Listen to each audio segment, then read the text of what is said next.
Welcome student to my channel. हम industrial strategy पढ़ रहे थे। इसका सेकंड सेशन में हम पढ़ेंगे इंडस्ट्रियल पॉलिसीज़ ऑफ 1956। इंडस्ट्री के लिए जो पॉलिसी बनी थी 1956 वो क्या कहती थी? वो ये बताती थी कि हमारी पॉलिसी में क्या होना चाहिए, 3-fold classification of industries. What do you mean by 3-fold classification? हमारी जो इंडस्ट्रीज़ होगी वो 3 में डिवाइड हो जाएगी। 3 में किस तरह से? इंडस्ट्रीज़, पब्लिक इंडस्ट्रीज़, ऐसी industries which is run by the government. ऐसी इंडस्ट्रीज़ जिसे कौन चलाएगा? गवर्नमेंट चलाएगी, उसे हम क्या कहेंगे? Public industries. Private industries which is to be run by the private people और प्राइवेट पब्लिक, जैसे अगर हम कोई फैक्ट्री लगाते हैं तो हम किस कैटेगरी में आ रहे हैं? कौन सी इंडस्ट्री में आ रहे हैं? हम प्राइवेट इंडस्ट्रीज़ में आ रहे हैं। अगर सिंपल पब्लिक यानी कि हम अगर कोई फैक्ट्री लगा रहे हैं, कोई इंडस्ट्रीज़ लगा रहे हैं, तो हम कोई गवर्नमेंट तो है नहीं, हम किस कैटेगरी में आएंगे? Private industries. थर्ड में क्या डिवाइड कर रखा था? अगर वो पब्लिक इंडस्ट्रीज़ नहीं है, अगर वो प्राइवेट इंडस्ट्रीज़ नहीं है, तो वो लास्ट में आएगी, अदर देन प्राइवेट और पब्लिक इंडस्ट्रीज़। इसको दूसरा नाम ये भी दिया गया है नॉन डिपार्टमेंटल इंडस्ट्रीज़। इसको क्या कहते हैं?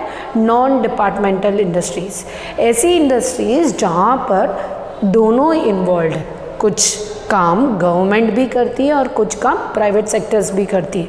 जैसे कि हम एग्जांपल ले सकते हैं कि इंडस्ट्रीज़ में जो पैसा का इन्वेस्टमेंट, कैपिटल इन्वेस्टमेंट गवर्नमेंट का है, बट मैनेजमेंट कौन कर रहा है? प्राइवेट सेक्टर कर रहा है। तो इन्वॉल्वमेंट किसका है? दोनों सेक्टर की इंडस्ट्रीज़ का है, तो वो थर्ड कैटेगरी में आ जाता है, other than private and public industries. Next policy क्या कह रही थी? Industrial licensing system. ना इंडस्ट्रियल लाइसेंसिंग सिस्टम उस समय कैसा था? प्राइवेट सेक्टर को अगर अपनी इंडस्ट्रीज़ लगानी है तो उन्हें गवर्नमेंट से लाइसेंस लेना ज़रूरी था।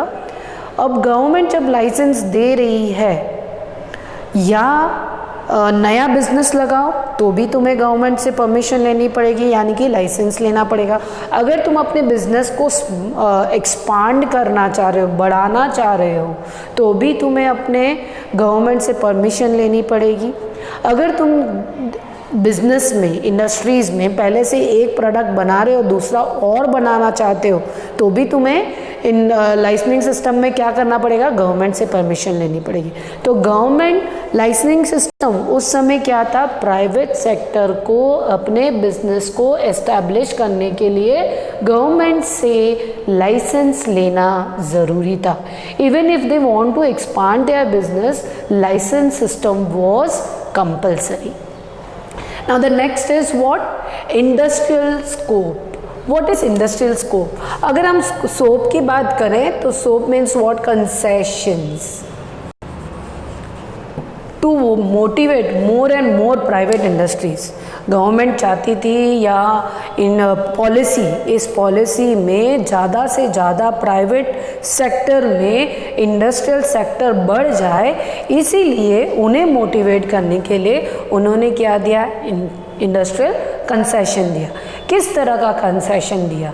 वो टैक्स, कुछ ऐसे बिजनेस जो आपने अपनी इंडस्ट्री ऐसी जगह पर लगाई है कि वो पूरा बैकवर्ड एरिया है, ऐसे गांव के आसपास लगाई है जहाँ पर कुछ भी नहीं है, तो तुम्हें टैक्स नहीं भरना पड़ेगा। अगर तुम ऐसी इंडस्ट्रीज़ लगा रहे हो जो बहुत ज़्यादा वेलफेयर ओरिएंटेड है, लोगों को काम भी दे रही है, एम्प्लॉयमेंट अपॉर्चुनिटी क्रिएट कर रही है और ऐसे प्रोडक्ट्स बना रही है जो ज़्यादा से ज़्यादा लोग कंज्यूम करते हैं, तो ऐसे में भी टैक्स कंसेशन दिया जाता था, टैक्स में छूट दी जाती थी। That is called what? Industrial soap और कंसेशन। सो 2 पॉइंट आपको इसमें क्या याद रखना है? इंडस्ट्रियल कंसेशन का मतलब है कि प्राइवेट सेक्टर इंडस्ट्रीज़ को मोटिवेट करने के लिए कंसेशन दिया जाता था, छूट दी जाती थी। ऐसे जगह पर जहाँ पर आपने इंडस्ट्रीज़ बनाई है जो बहुत बैकवर्ड एरिया, वहाँ पर आपको टैक्स भी नहीं भरना था, पूरा एग्जेम्पशन कर दिया गया था, टैक्स नहीं भरना। और ऐसा कोई आप प्रोडक्ट बना रहे हो जो पब्लिक के लिए वेलफेयर ओरिएंटेड प्रोडक्ट है, तो भी आपको टैक्स में क्या मिलेगा, कंसेशन मिलेगा। Now development of small scale industries, ये स्मॉल स्केल इंडस्ट्री स्टूडेंट्स बहुत इंपॉर्टेंट है। डेवलपमेंट ये सारा जो लार्ज स्केल इंडस्ट्रीज़ के बारे में आ रहा है, लार्ज स्केल इंडस्ट्रीज़ जहाँ पर हैवी इन्वेस्टमेंट होता है प्लस हैवी इंडस्ट्रीज़ होती है, that is called as a large scale industries. Small scale industries ऐसी इंडस्ट्रीज़ जिसे क्या चाहिए, स्मॉल इन्वेस्टमेंट चाहिए। और दूसरा कैरेक्टरिस्टिक क्या क्या हो सकता है स्मॉल स्केल इंडस्ट्रीज़ में, एक तो हमने पढ़ लिया स्मॉल इन्वेस्टमेंट, थोड़ा थोड़ा पैसा लगाना। Next is characteristics of small scale industries is labour oriented. What do you mean by labour oriented? जहाँ पर ज़्यादा लोग काम करते हैं, जहाँ पे मशीनें नहीं है, क्योंकि पैसे की कमी है ना, पैसा लो इन्वेस्टमेंट है। अगर पैसा कम लगा रहे हो तो वहाँ पे मशीनें बड़ी बड़ी नहीं लगेगी, वहाँ पे ज़्यादा क्या होंगे, लोग काम कर रहे होंगे। So small scale industry is labour intensive. The next point is small scale industry shows locational flexibility. Locational flexibility, अगर छोटे छोटे बिजनेसेस है तो वो मूवमेंट जो है बिजनेस का वो इजीली हो सकता है, एक जगह से दूसरी जगह पर आप अपने बिजनेस को ले जा सकते हो। क्यों? क्योंकि वहाँ पर इतनी बड़ी बड़ी मशीनें हैं नहीं कि तुम्हें प्रॉब्लम आए, वहाँ पर सारे लोग काम कर रहे हैं, तो आप अपनी इंडस्ट्रीज़ को एक जगह से दूसरी जगह ट्रांसफ़र ईजिली कर सकते हो। फॉर एग्जांपल अगर हम बात करें स्मॉल स्केल इंडस्ट्रीज में, पापड़ मेकिंग इंडस्ट्रीज़ है जहाँ पे क्या बन रहा है, पापड़ बन रहा है, तो वहाँ पर ज़्यादातर लोग काम कर रहे होंगे, मशीनें कम होगी। तो सपोज़ उनको 6 महीने के बाद में अपना बिजनेस कहीं और लोकेशन एरिया पे करना है, दूसरी जगह पर लगाना है, तो वो लोग ईजिली फ्लेक्सिबल होते हैं या अपने बिजनेस को इजीली ले जा सकते हैं compare to large scale industries. Large scale industry एक बार एस्टैब्लिश हो गई, एक बार एक जगह पर बन गई, तो बहुत मुश्किल होती है कि उसका लोकेशन दोबारा चेंज करना पड़े, क्योंकि बहुत बड़ा पैसा लगा हुआ होता है, हाई इन्वेस्टमेंट होता है। The next is small scale industries need small investment. तो ये हमने पहले ही पढ़ लिया कि स्मॉल स्केल इंडस्ट्रीज में क्या होता है, इन्वेस्टमेंट कम होता है, therefore it is equity oriented. Equity oriented welfare oriented होता है। कि क्यों वेलफेयर ओरिएंटेड होता है? ये एक इंडिया की प्रॉब्लम को सॉल्व कर रहा है। क्या? लेबर इंडस्ट्रीज में ज़्यादातर लोग काम कर रहे हैं, मशीनें कम लगी हुई है, इसलिए जो इंडिया की प्रॉब्लम है अनएम्प्लॉयमेंट, उस प्रॉब्लम को सॉल्व कर रहा है। सो इनडायरेक्टली वेलफेयर कर रही होती है स्मॉल स्केल इंडस्ट्रीज, इसीलिए उसे क्या कहा जाता है कि it is a equity oriented industries. So हमने ये topic industrial policy of 1956 complete कर लिया है। अब आ जाते हैं इंडस्ट्रीज के गुड पॉइंट्स और बैड पॉइंट्स। सो स्क्रीनशॉट ले लीजिए। सो आ जाते हैं हमारे गुड इफ़ेक्ट्स पे। गुड इफ़ेक्ट्स में इंडस्ट्रीज से हमें क्या क्या फ़ायदा हुआ है? तो पहला पॉइंट है economic growth and annual output increase. बहुत सारी इंडस्ट्रीज़ लगने लगी तो हमारा क्या हुआ, प्रॉफिट बढ़ने लगा, पैसा ज़्यादा होने लगा। तो इसका मतलब क्या हुआ, इकोनॉमिक ग्रोथ आई। इकोनॉमिक ग्रोथ के साथ साथ में बहुत सारी इंडस्ट्रीज़ लगने की वजह से हमारा एनुअल प्रोडक्ट जो पहले सिर्फ एक ही इंडस्ट्रीज़ बना रही थी, उसके एक की जगह पर 10 इंडस्ट्रीज़ अगर खुल गई है तो बट ऑब्वियस है सालाना प्रोडक्शन क्या हो जाएगा, इंक्रीज हो जाएगा। So output also started increasing. The next point is there was diversification in industrial sector. Now what is diversification?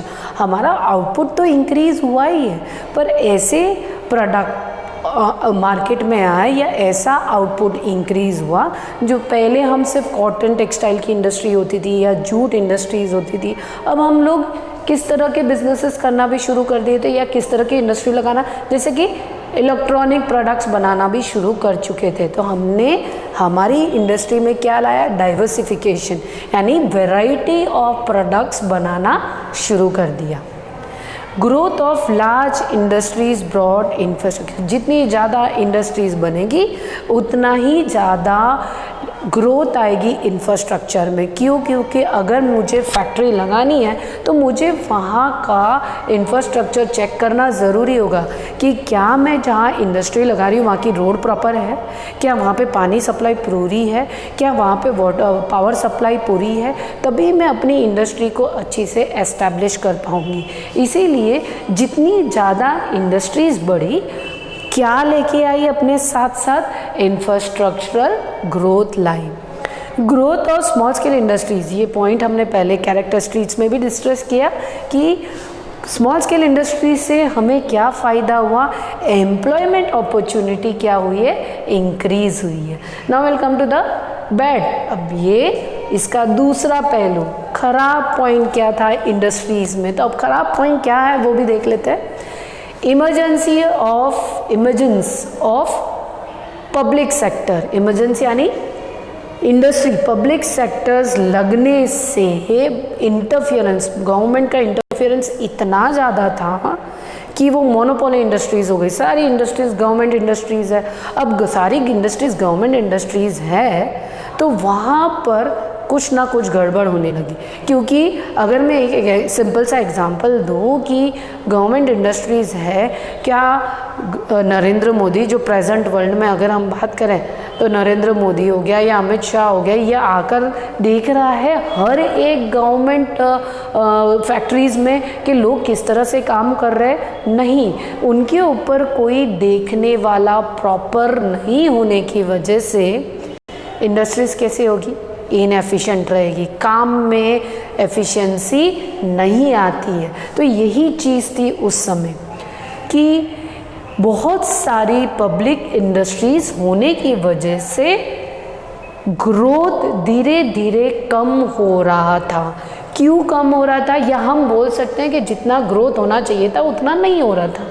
उसका कारण इनएफिशिएंसी। कोई देखने वाला नहीं है ना कि मैं काम कर रही हूँ या नहीं कर रही हूँ। आप लोग मेरा वीडियो देख रहे हो या नहीं देख रहे हो, कोई देखने वाला नहीं है। सो इनएफिशिएंसी रहती है, आप चीज़ों को अच्छे से ग्रैप नहीं कर पाओगे। करप्शन का मतलब है आप आधा काम कर रहे हो, आधा नहीं कर रहे हो और वहाँ पे लिख रहे हो कि मैंने पूरा काम कर दिया। लीकेज, डेटा लीकेज, अगर मेरी इंडस्ट्री गवर्नमेंट इंडस्ट्रीज़ में कुछ भी प्राइवेट बोलते हैं ना, सीक्रेट्स नहीं होते हैं, सब कुछ क्या हो सकता है, बाहर जा सकते हैं, लोग बाहर फैला सकते हैं क्योंकि वो मेरी इंडस्ट्री नहीं है, मुझे कोई फ़र्क नहीं पड़ता, मुझे तो पैसा मिल रहा है ना, प्रिविलेज भी बहुत अच्छे हैं। गवर्नमेंट इंडस्ट्रीज़ में एक बार जॉब लग गई तो जाने वाली तो है नहीं, परमानेंट हो गए। तो अब मैं कुछ भी करूँ, काम करूँ या नहीं करूँ, सारे सीक्रेट लीकेज कर दूँ, मुझे कुछ नहीं होने वाला क्योंकि मेरे पास जॉब सिक्योरिटी है। ये सारी प्रॉब्लम्स की वजह से जितना ग्रोथ आना चाहिए था इंडस्ट्रीज़ के वजह से वो ग्रोथ नहीं आया इंडिया में। Fail to achieve international standard of product quality, we fail to compete with the foreign market. जो फॉरेन कंट्रीज़ के प्रोडक्ट मार्केट में थे उनके सामने हमारी जो क्वालिटी थी वो एकदम लो क्वालिटी थी, हम उस कंपटीशन को फेस ही नहीं कर पा रहे थे। So fail to achieve international standard of product quality. Saving foreign exchange, very important point. हमने क्या किया? इंपोर्ट सब्सटीट्यूशन लाया। इंपोर्ट सब्सटीट्यूशन यानी कि हम सारी चीज़ें इंडिया में ही बनाएंगे, हम दूसरे कंट्री से कोई भी प्रोडक्ट नहीं खरीदेंगे, ये हमारी कोशिश थी। तो उसको हमने क्या कहा था? Import substitution. बट बहुत ज़्यादा इंपोर्ट सब्सटीट्यूशन करने की वजह से हमारा फॉरेन एक्सचेंज यानी दूसरे कंट्री का जो पैसा हमारे पास चाहिए वो कम होने लगा। क्यों कम होने लगा?